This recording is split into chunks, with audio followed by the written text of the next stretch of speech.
"Cynthia, you are the light of our family," her father told her the night before her departure. "Hold on to God, and no storm will dim your shine."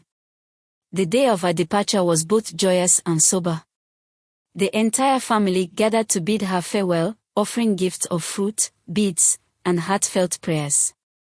Cynthia clung to her mother, whose still strict face betrayed the pride and fear she felt in equal measure. "Remember who you are," her mother whispered. "The world is vast, but our God is bigger. Never forget the values we taught you."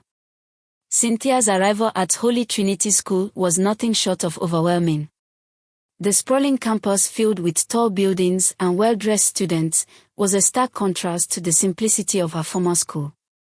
She was assigned a roommate, Joy, a confident and charismatic girl who seemed to know everything about the school. Joy took an instant liking to Cynthia, showing her around and introducing her to new friends. But there was something unsettling beneath the surface of this vibrant new world. Cynthia noticed how some girls seemed to gather in secretive clusters, whispering in harsh tones and exchanging knowing glances. Late at night, she would hear voices and rhythmic drumming coming from an unknown corner of the campus. When she asked Joy about it, her roommate simply laughed. "Oh Cynthia, you'll soon get used to it. Every school has its quirks." Cynthia brushed it off, determined to focus on her studies. Yet, as the days turned into weeks, her heart couldn't shake the feeling that something was amiss. The warmth of her upbringing and her faith seemed like distant memories in this strange and alluring environment. Little did she know that her journey at Holy Trinity School was about to challenge everything she held dear.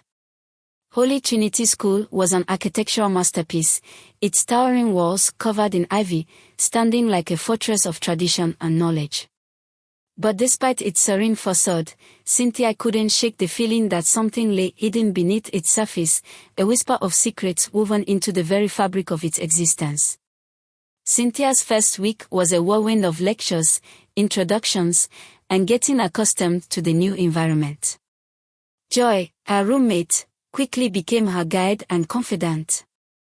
With her own voice and sharp wit, Joy was magnetic, a natural leader who always seemed to be at the center of every group. She took Cynthia under her wing, introducing her to the social cycles that ruled the campus.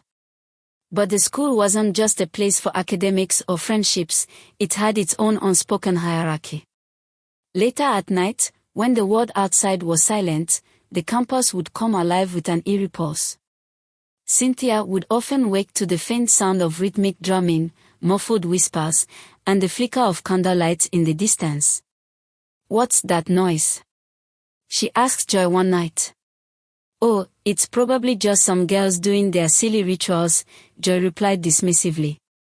"You know, traditions and all that. Don't worry about it."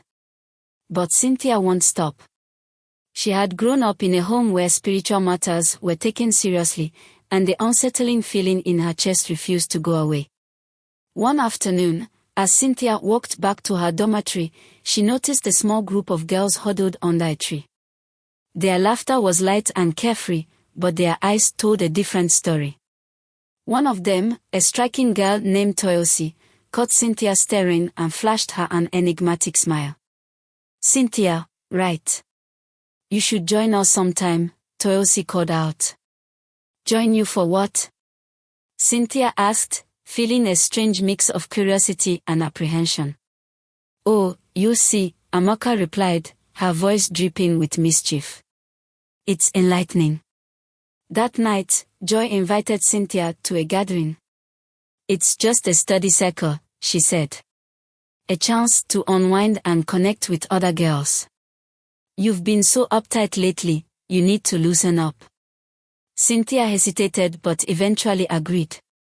The meeting was held in a secluded part of the campus in an old, candlelit room that smelled faintly of burnt herbs. The girls greeted her warmly, their laughter and easy camaraderie putting her at ease. They spoke of empowerment, loyalty, and breaking free from societal expectations. Cynthia, who had always felt the weight of her village's hopes on her shoulders, found their words intoxicating. But as the night wore on, the atmosphere shifted. The girls began chanting in a language Cynthia didn't recognize, their voices growing louder and more rhythmic. Joy handed her a carved wooden object, instructing her to repeat certain words. The room seemed to spin. Cynthia, feeling a strange pull, complied. When it was over, she felt a mix of exhilaration and unease. "Welcome, Cynthia," Amoka whispered, her eyes gleaming in the candlelight. "You're one of us now." Cynthia smiled weakly, but a chill ran down her spine. She had taken a step into a world she didn't fully understand, and there would be no turning back. The days following the gathering were a blur. Cynthia. She couldn't stop replaying the events of that night, the chants, the strange object, and Amora's hauntingly cryptic smile. Yet, to her surprise, she began feeling a newfound sense of belonging. For the first time, she wasn't just the naive girl from her former school, she was part of something larger, something secretive and powerful. The group, calling themselves Dear Sisters, soon became a constant in her life. They invited her to sit with them during meals, included her in private discussions, and treated her as one of their own. Joy and Toyosi, in particular, were always by her side, filling her days with laughter and camaraderie. It felt like a family, an intoxicating escape from the pressures of academic life and the expectations her family back home had placed on her. However, not everything about Dear Sisters was comforting. Their meetings grew more frequent and more intense. The rituals, which initially seemed like harmless bonding exercises, took on a darker tone. During one gathering, Cynthia noticed Toyosi sprinkling a red powder into the flames of a burning candle, causing it to flare unnaturally high. "What's in the powder?" Cynthia asked, her voice trembling slightly. Toyosi smiled, her eyes gleaming with an unsettling confidence. "Knowledge, Cynthia. Power. Things you wouldn't understand yet." Cynthia tried to laugh it off, but her unease deepened. She began noticing changes in herself. Her prayers, once fervent and filled with faith, now felt hollow. The hymns she used to sing with her parents echoed in her mind like distant memories, overshadowed by the chants of the sisters. Even her dreams turned dark, filled with shadowy figures and ancestral voices she couldn't decipher. One evening, as she prepared for bed, Joy sat beside her with a sly grin. "Cynthia, I've been meaning to ask. Do you feel different? Stronger?" Cynthia hesitated. "I don't know. I feel confused. What exactly are we doing in these gatherings?" Joy's smile faltered, replaced by a cold, piercing gaze. "We are changing the world, Cynthia. We are freeing ourselves from the chains of judgment and tradition. But you have to trust the process. If you don't, you'll never truly understand." That night, Cynthia received her first task as a member of the group. She was to approach one of the younger students, a shy girl named Chidinma, and recruit her into the fold. The idea made her stomach churn, but the pressure from JY and the others was overwhelming. "If you don't bring her in, Amoka wound, you'll never rise in the sisterhood. And trust me, staying at the bottom is dangerous." Approached Chidinma the next day, weaving a tale of sisterhood and empowerment. Chidinma, wide-eyed and trusting, agreed to attend a meeting. As Cynthia watched the younger girl nod enthusiastically, a pang of guilt stabbed her heart. That night, during the initiation, Cynthia saw something she couldn't ignore. As Chidinma repeated the ritual words, her eyes glazed over, and she collapsed to the floor. The other sisters laughed it off, but Cynthia's instincts screamed that something was deeply wrong. When the meeting ended, Cynthia slipped away from the group and returned to her room, trembling. Staring at herself in the mirror, she barely recognized the girl looking back at her. "What have I become?" she whispered, tears streaming down her face. But it was too late to turn back. The transformation in Cynthia was becoming more pronounced, and those around her began to notice. At home, her parents commented on how distant and cold she seemed during the occasional phone calls. Her mother, ever perceptive, asked if she was still praying every night. Cynthia always lied, forcing a laugh as she assured her mother that her faith was as strong as ever. But deep down, Cynthia felt the cracks in her spirit widening. The once vivid memories of family prayers and her father's wise words seemed like shadows barely clinging to her consciousness.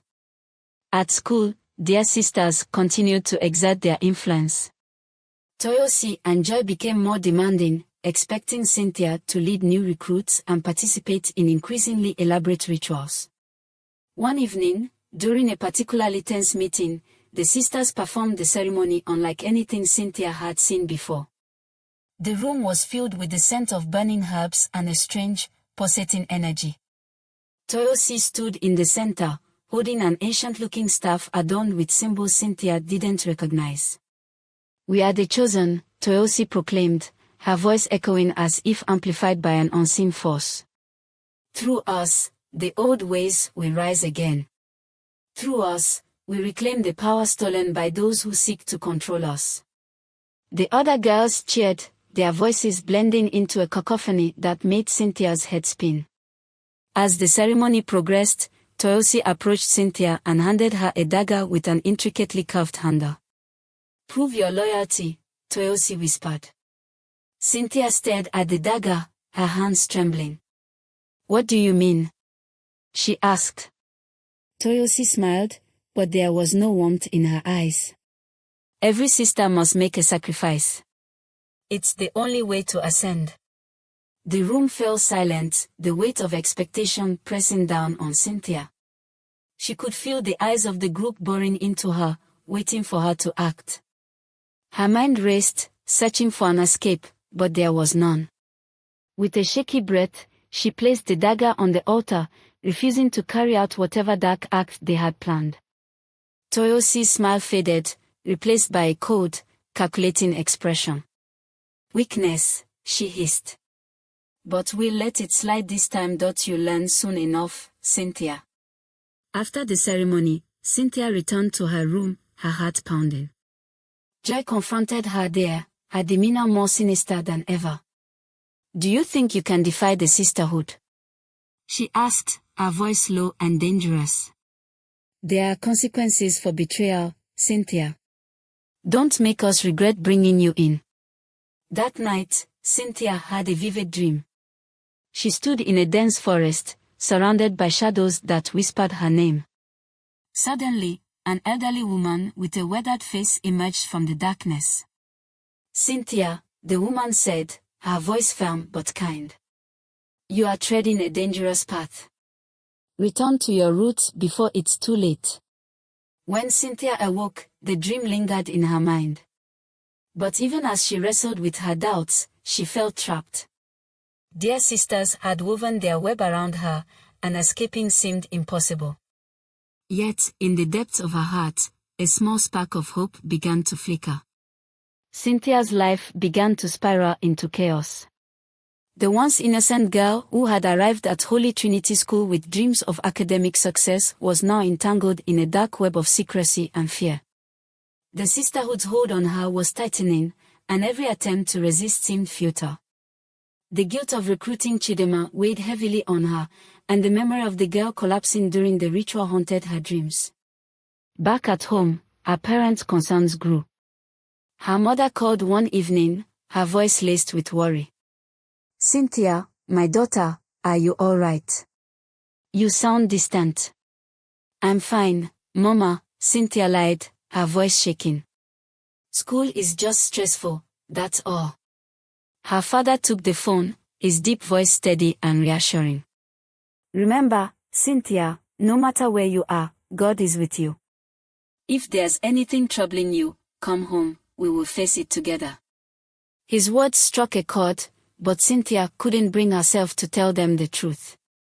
How could she explain the shadowy rituals, the ominous warnings, or the growing fear that she was losing herself? At school, the tension with the sisterhood reached a boiling point. During one of their gatherings, Joy pulled her aside. "Cynthia," she said, her tongue cold and sharp. "You've been holding back. If you're not with us fully, You're against us, and trust me, being against us is dangerous. Cynthia's heart rest.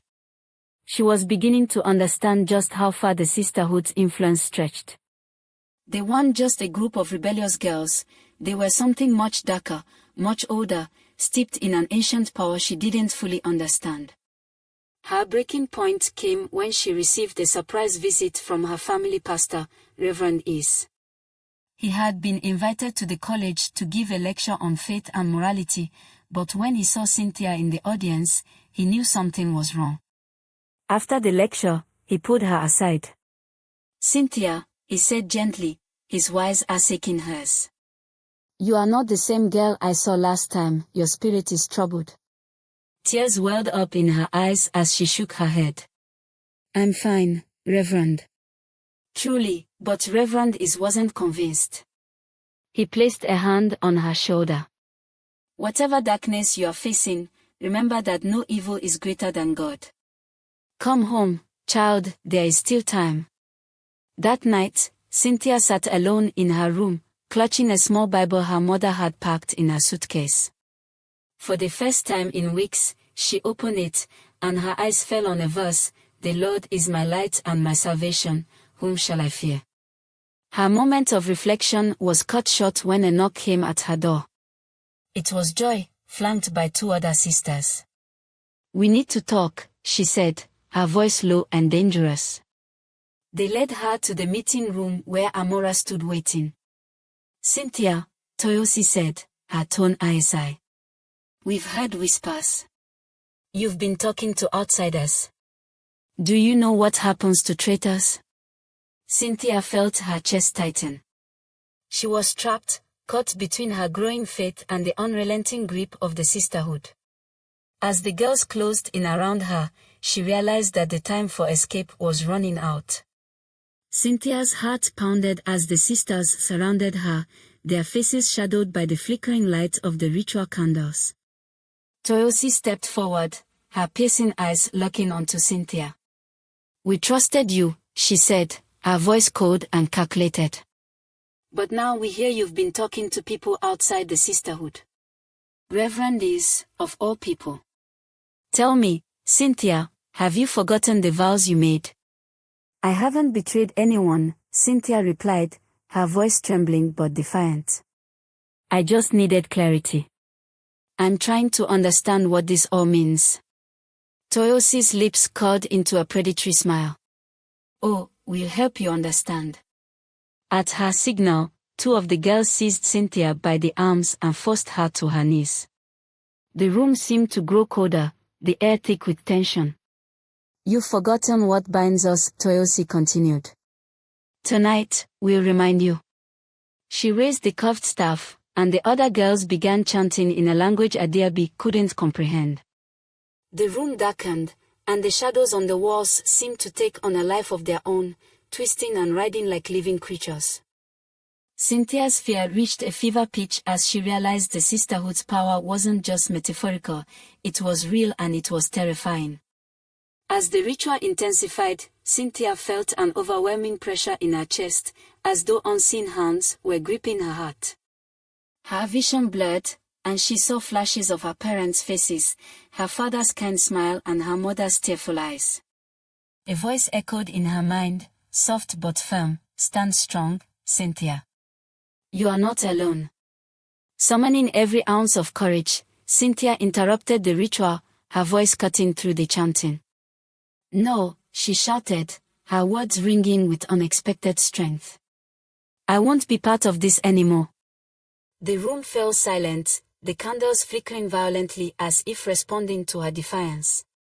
Toyosi stared at her, a mix of shock and fury on her face. "You don't get to leave," she hissed. "You're bound to us, Cynthia.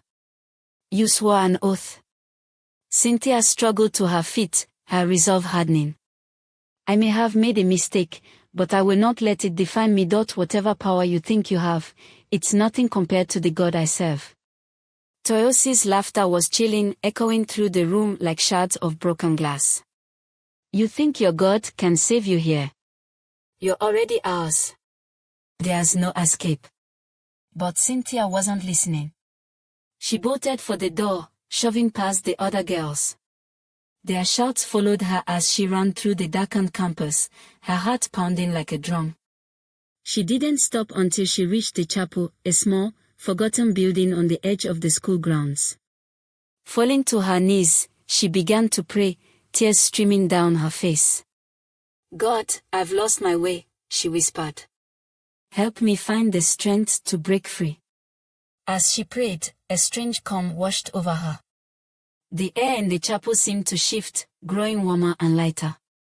Cynthia felt a presence, comforting and powerful, as though unseen arms were wrapping around her. Suddenly, the chapel door creaked open. She turned, her heart leaping into her throat, but it was Reverend Is. He stepped inside, his expression grave. "Cynthia," he said softly, "I knew you'd come here. The battle for your soul is not over, but you've taken the first step. Let's pray together." With the Reverend by her side, Cynthia began to feel the chains around her spirit loosening. But she knew the sisterhood wouldn't let her go without a fight. The following day, Cynthia felt a renewed sense of purpose, but she knew she wasn't safe. The sisterhood's reach extended far beyond the confines of their meetings. Every glance, every whisper in the halls felt like a warning. Joy and Toyosi weren't done with her, and their retaliation would come soon. Reverend Is advised her to take precautions. "The spiritual battle is often mirrored in the physical world," he said. "Pray constantly, Cynthia, but also be wise. Avoid them, stay vigilant, and let me handle the rest." Despite his comforting words, Cynthia's fear lingered. That evening, as she prepared to sleep, she placed her Bible under her pillow, whispering prayers into the stillness. Yet, her rest was anything but peaceful. In her dream, she found herself in a vast, barren desert. Shadows danced around her, their forms twisting and flickering like smoke. Among them stood Toyosi, her eyes glowing with an unnatural light. "You can't run, Cynthia," Toyosi said, her voice echoing like a thunderclap. "You belong to us." But as Toyosi reached for her, a blinding light pierced the darkness. A figure emerged, a regal, elderly woman dressed in traditional attire adorned with cowries and beads. Cynthia recognized her from a tale her grandmother used to tell, Lola, the protector of those who called out for deliverance. "Lola," Cynthia whispered, her voice trembling. The woman nodded, her voice firm yet gentle. "Child, you are at a crossroads. Fear not, for the power of the light always triumphs over the shadows." When Cynthia woke, the dream lingered in her mind. She felt the courage of her ancestors coursing through her veins. But she knew the sisterhood wouldn't let her go quietly. Later that day, as Cynthia walked across campus, Joy and two other sisters cornered her. Their faces were masks of fury. "We warned you," Joy snarled, her voice dripping with malice. "You can't just leave." Cynthia held her ground, clutching the Bible hidden in her bag. "I don't belong to you," she said, her voice steady. "Your power is nothing compared to the God I serve."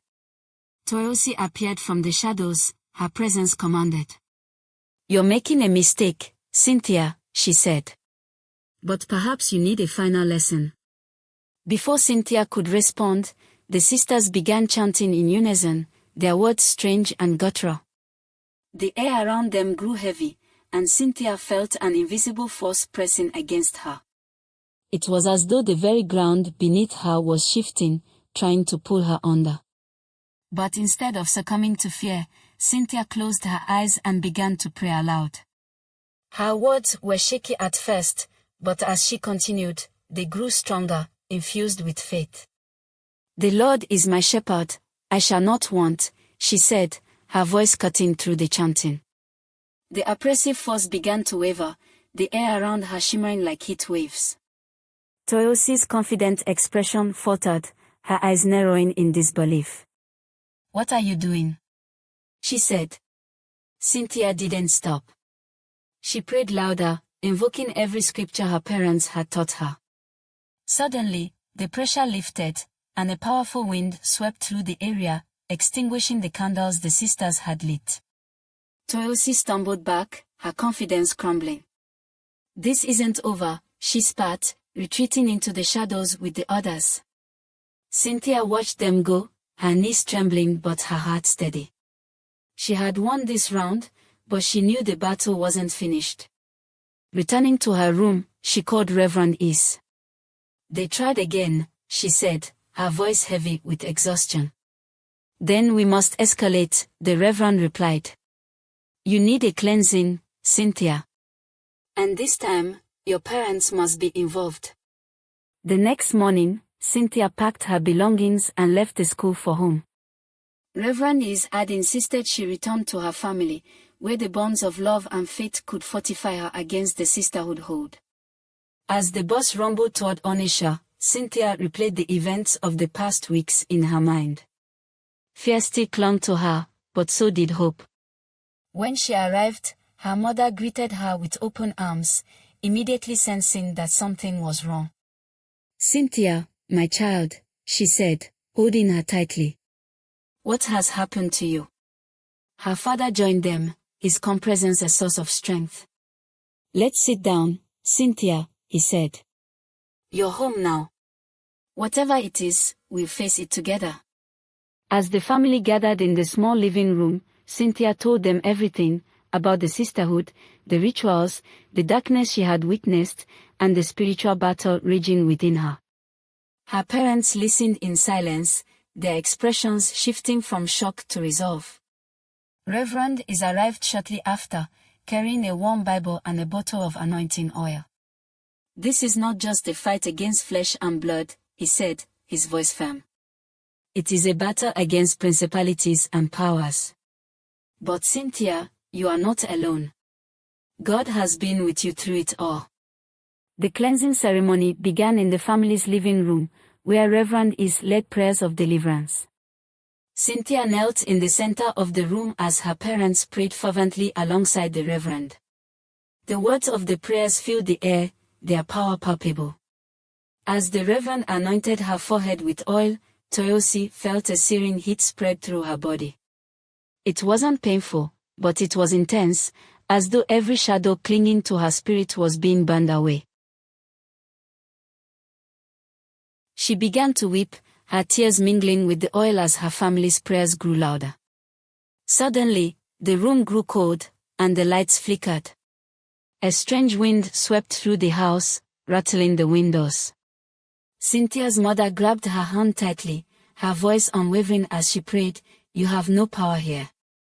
She cried, her words directed at the unseen forces.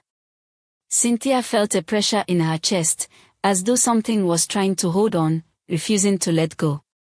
But then she remembered Lola's words in her dream, "Call upon the wisdom of your ancestors." With all her strength, she cried out, "I break every chain. I renounce every bond. I am a child of God." The pressure lifted instantly, replaced by a warmth that flooded her entire being. The wind stopped, the light stabilized, and a profound stillness settled over the room. Reverend E smiled, his eyes filled with relief. "It is done," he said. Over the next few days, Cynthia began to heal. Her parents surrounded her with love, recounting stories of their ancestors' faith and resilience. Reverend Is continued to visit, guiding her through scripture and prayer. Back at the school, rumors spread that Toyosi and Joy had suddenly withdrawn from the sisterhood's activities. Some said they were afraid, others claimed they were facing unexplained misfortunes. Whatever the truth, their grip on the school began to weaken. As for Cynthia, she returned to her studies with a renewed sense of purpose. The scars of her ordeal remained, but they served as a reminder of God's power and the strength of her faith. Years later, Cynthia would recount her story to others, warning them of the dangers of straying from their foundation and the power of redemption. She became a beacon of light, her journey from darkness to freedom, inspiring everyone she met. In the end, Cynthia's story wasn't just about breaking free from the sisterhood, it was about reclaiming her identity, her faith, and her purpose. She had faced the shadows and emerged victorious, her spirit unshaken, her heart filled with hope. Cynthia's journey offers profound lessons about faith, resilience, and the importance of staying true to one's values, even in the face of great adversity. The story teaches us that remaining grounded in our core beliefs is essential. Cynthia's struggles began when she strayed from the faith and values that had been instilled in her by her family, but her redemption came when she reconnected with those foundations. This highlights the importance of holding fast to what we know is right, no matter the pressures we face. Thanks for watching. Please like and comment your thoughts on this video. And don't forget to share and subscribe. One love.